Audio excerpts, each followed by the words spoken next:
اور ایک غم کہ اللہ تعالی کی خفیہ تدبیر ایمان کو ختم نہ کر دے۔ چنانچہ ہمارے اکابر اس بات پہ بہت ڈرا کرتے تھے کہ آج تو اللہ نے ایمان عطا کیا، پتہ نہیں موت تک یہ محفوظ رہے گا یا نہیں رہے گا۔ امام احمد بن حنبل رحمۃ اللہ علیہ کا واقعہ ہے کہ جب ان کی وفات کا وقت قریب آیا تو ان کے شاگرد قریب تھے، تو شاگرد جو ہیں وہ کلمہ پڑھنے لگے، لیکن امام صاحب صرف لا کا لفظ پڑھتے اور خاموش ہو جاتے، لا، پھر تھوڑی دیر کے بعد لا، پھر لا، تو 2-3 دفعہ انہوں نے صرف لا کا لفظ پڑھا، پورا کلمہ نہیں پڑھا۔ تو شاگرد بڑے حیران۔ اللہ کی شان کے تھوڑی دیر کے بعد امام احمد بن حنبل رحمۃ اللہ علیہ کی طبیعت ذرا سنبھل گئی اور وہ ہوش میں آ گئے۔ تو شاگردوں نے کہا کہ حضرت ہم تو آپ کے پاس کلمہ پڑھ رہے تھے اور آپ کلمہ پڑھنے کی بجائے صرف لا اور لا کہہ رہے تھے۔ تو امام صاحب نے کہا حقیقت میں اس وقت شیطان میرے سامنے آ گیا تھا اور مجھے کہہ رہا تھا کہ احمد بن حنبل تو ایمان بچا کے دنیا سے چلا گیا، اور میں اسے کہہ رہا تھا لا، نہیں، جب تک میری آخری سانس نہیں نکل جاتی میں اس وقت تک بھی تیرے حملے سے امن میں نہیں ہوں۔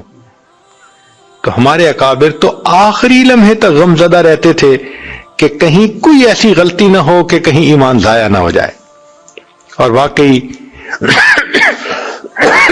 اس دنیا میں کتنے لوگ آئے کہ جنہوں نے ابتدا میں عبادت کی زندگی گزاری، لیکن بالآخر آخری عمر ان کی ہدایت سے ہٹ کر گمراہی میں چلی گئی۔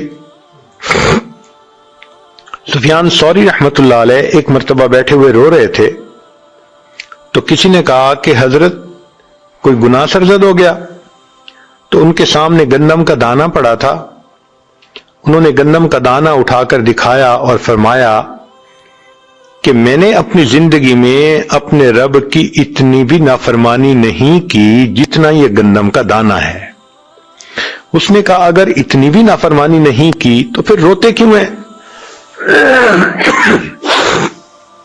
تو وہ فرمانے لگے کہ میں روتا اس بات پہ ہوں کہ اللہ رب العزت نے مجھے ایمان کی جو دولت ابھی عطا فرمائی ہے، معلوم نہیں یہ موت تک محفوظ رہے گی یا نہیں رہے گی۔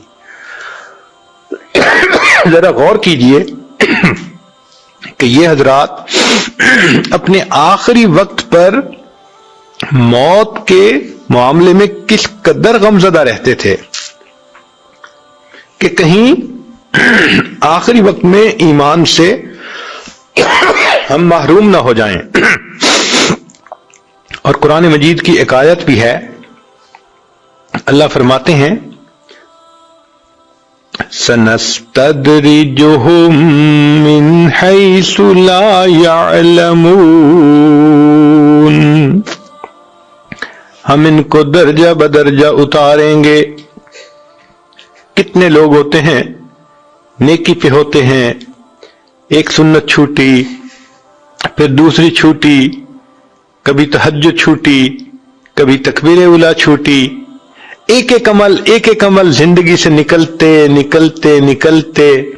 کچھ سالوں کے بعد ایک ایسی کیفیت میں وہ آ جاتے ہیں کہ نیکی سے بہت دور ہو جاتے ہیں۔ تو فرمایا سَنَسْتَدْرِجُهُم مِّنْ حَيْثُ لَا يَعْلَمُونَ، ہم ان کو اس طرح درجہ بدرجہ اتاریں گے ان کو پتہ بھی نہیں چلے گا۔ وَأُمْلِي لَهُمْ إِنَّ كَيْدِي مَتِينٌ، ہم ان کو ڈھیل بھی دے دیں گے اور ہماری تدبیر بڑی پکی ہے۔ تو یہ دل میں غم ہوتا ہے کہ اگر کسی بات پہ اللہ تعالیٰ ناراض ہو گئے تو یہ ظاہر میں جو ہم نیکی کے اعمال کرتے پھر رہے ہیں یہ ظاہر ہی رہے گا، اندر سے اصلیت نکل جائے گی اور انجام بالآخر برا ہوگا۔ آخر قرآن مجید میں ہم بلعم باعور کے بارے میں پڑھتے ہیں، اللہ تعالیٰ فرماتے ہیں فَمَثَلُهُ كَمَثَلِ الْكَلْبِ، اس کی مثال کتے کی مانند۔ یہ وہ شخص تھا، مفسرین نے لکھا ہے کہ جس نے 400 سال تک عبادت کی اور اتنا بڑا درجہ پا لیا کہ اس کی ہر دعا قبول ہوتی تھی، مستجاب الدعوات بن گیا تھا موسیٰ علیہ السلام کے زمانے میں۔ اب ذرا غور کیجئے، جس بندے نے سینکڑوں سال سجدے کیے، اللہ کی عبادت میں زندگی گزاری، اور جس کو ایسا مقام ملا کہ اس کی ہر دعا قبول ہوتی ہے، پھر اس نے موسیٰ علیہ السلام کی مخالفت کی، نتیجہ کیا نکلا؟ روحانیت کے سب درجوں سے نیچے گر گیا۔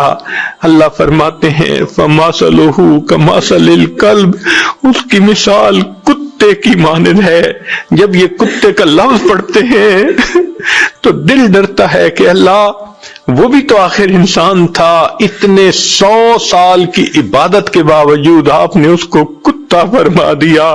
کوئی اپنی عبادت پہ کیسے ناز کر سکتا ہے؟ اپنے علم پہ، عمل پہ کیسے ناز کر سکتا ہے؟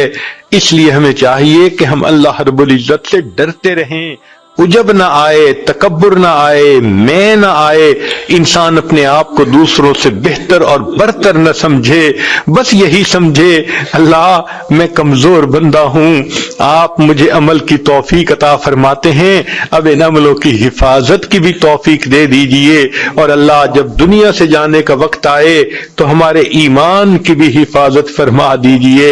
جس بندے کو ایسے غم لگے ہوئے ہوں تو وہ بندہ پھر غم زدہ ہی نظر آئے گا۔ چنانچہ نبی علیہ السلام کے بارے میں حدیث مبارکہ میں آتا ہے کہ نبی علیہ السلام متواصل الفکر تھے، دائم الحزن تھے۔ اللہ تعالی ہمیں بھی آخرت کا یہ غم عطا فرما دے، ایسا نہ ہو کہ یہ دنیا کا دھوکہ ہمیں بھی غافل کر دے اور ہم ایمان سے جو ہے وہ محروم نہ ہوں۔ اللہ رب العزت ہم پر رحمت کی نظر فرمائے۔